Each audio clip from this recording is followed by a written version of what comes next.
First piece என்னோட தம்பி சாக்கிக்கு தான். அவனுக்கு கேக்னா ரொம்ப பிடிக்கும். அவனுக்கான ஸ்பெஷல் கேக்.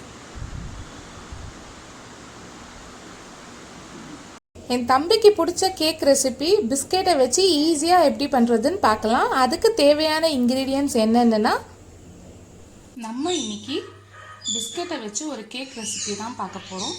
ஸோ அதுக்காக நான் ஒரு பேக்கெட் மேரி பிஸ்கெட் எடுத்திருக்கேன், 10 ருபீஸ் பேக்கெட். ஸோ ஃபஸ்ட்டு இதை வந்து மிக்சியில் போட்டு நல்லா பொடி பண்ணி எடுத்துக்கலாம்.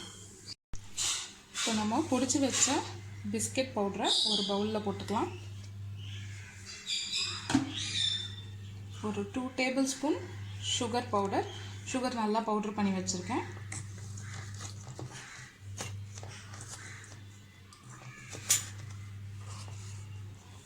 One spoon baking powder. இது மூணுத்தையும் போட்டு நல்லா மிக்ஸ் பண்ணிக்கலாம். நல்லா மிக்ஸ் பண்ணியாச்சு. இப்போ இதில் ஒரு 1/2 கப் மில்க் விட்டு மிக்ஸ் பண்ணிக்கலாம்.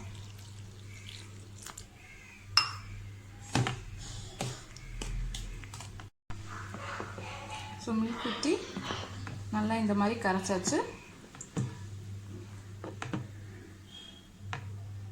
இன்னும் கொஞ்சம் சாஃப்டாக வர்றதுக்கு இதில் 1 ஸ்பூன் ஆயில் விட்டுக்கலாம். ஸோ கேக் வந்து இப்போ பேக் பண்ணுறதுக்கு ஒரு இட்லி பாத்திரத்தில் இல்லை நீங்கள் குக்கர் கூட யூஸ் பண்ணிக்கலாம். ஸோ அதில் வந்து சால்ட்டு கொட்டி இந்த மாதிரி ஒரு ஸ்டாண்டு வச்சுக்கோங்க. ஒரு 5 மினிட்ஸ் வந்து இது ஹீட் ஆகட்டும். ஸோ இட்லி பாத்திரம் ஹீட் ஆகிறதுக்குள்ளே நான் வந்து ஒரு நம்ம இப்போ கேக்கு பண்ண போகிற ஒரு பாத்திரத்தில் வந்து நல்லா பட்டர் அப்ளை பண்ணி வச்சுருக்கேன். நீங்கள் ஆயில் எது வேணால் அப்ளை பண்ணிக்கலாம். ஸோ இப்போ இப்படி அப்ளை பண்ணதில் கொஞ்சோண்டு மைதா மாவு போட்டு இப்படி நல்லா டஸ்ட் பண்ணி எடுத்துக்கோங்க. ஏன்னா அப்போது உங்களுக்கு நல்லா ஒட்டாமல் வரும்.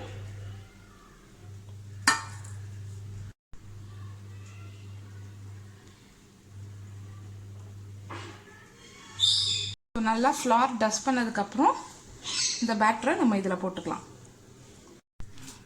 ஸோ இந்த பாத்திரத்தில் போட்டுட்டு ஒரு 2-3 வாட்டி இந்த மாதிரி டேப் பண்ணிக்கோங்க. ஏர் பபிள்ஸ் இருந்து மேலே வந்துடும்.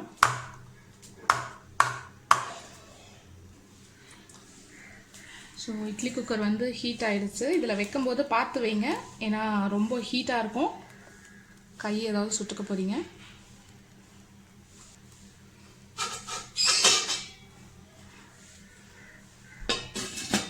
க்ளோஸ் பண்ணிடலாம். ஸோ இது ஒரு 30 to 40 மினிட்ஸ் மீடியம் ஹீட்லேயே பாயில் ஆகட்டும். இப்போ ஒரு 40 மினிட்ஸ் ஆகிடுச்சு. ஸோ ஒரு டூத் பிக் இன்சர்ட் பண்ணி பார்க்கலாம். இந்த மாதிரி ஒட்டாமல் வரணும். ஸோ இப்போ கேக் ரெடி. ஸ்டவ் ஆஃப் பண்ணிவிட்டு எடுத்து வைக்கலாம். ஸோ இப்போ இது ஸ்டவ் ஆஃப் பண்ணி நம்ம எடுத்து வச்சுருக்கோம். இது கொஞ்சம் நல்லா கம்ப்ளீட்டாக ஆறட்டும். ஆறுனதுக்கப்புறம் நம்ம இந்த பாத்திரத்துலேருந்து வெளியில் எடுக்கலாம். சூடாக இருக்கும் போதே எடுத்திங்கன்னா வந்து உடஞ்சிரும். ஸோ கொஞ்சம் இது நல்லா ரெஸ்டிங் டைம் கொடுக்கலாம், ஆறட்டும். நல்லா ஆறுனதுக்கப்புறம் அந்த பாத்திரத்துலேருந்து ஒரு பிளேட்டில் கவுத்து போட்டோன்னே வந்துடுச்சு. நம்ம ஃப்ளார் நல்லா டஸ்ட் பண்ணதுனால ஒட்டவே இல்லை சுத்தமாக. ஸோ சூப்பரான ஸ்பான்ச்சி பாருங்கள், நல்லா சாஃப்டாக இருக்கும் பிஸ்கெட் கேக் ரெடி.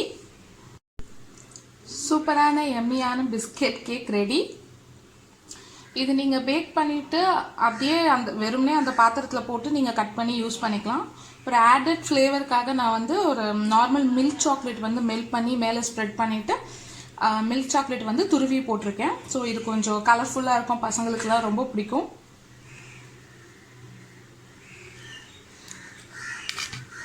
ஸோ பார்த்தீங்கன்னா ரொம்ப சாஃப்டாக இருக்கும் கேக்கு.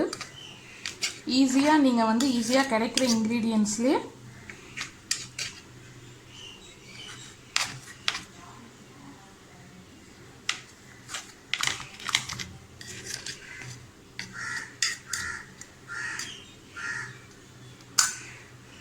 சூப்பரான ஸ்பான்ச்சி பிஸ்கெட்டை வச்சு ஒரு கேக் கண்டிப்பாக ட்ரை பண்ணுங்கள். உங்களுக்கு ரொம்ப பிடிக்கும்.